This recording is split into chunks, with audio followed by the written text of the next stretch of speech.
Let's see how to change Apple ID on iPhone 15 Pro.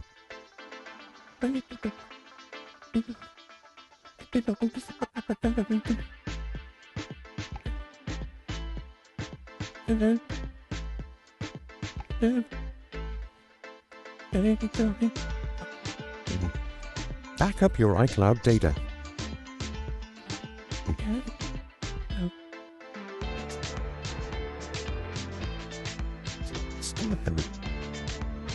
Now sign out your Apple ID.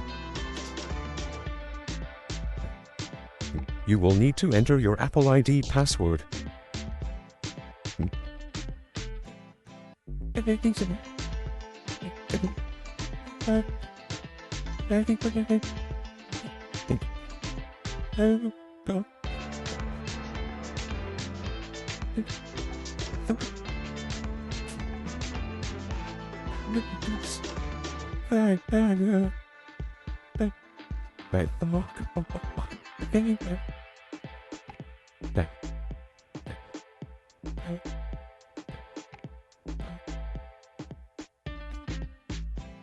Now you can add another Apple ID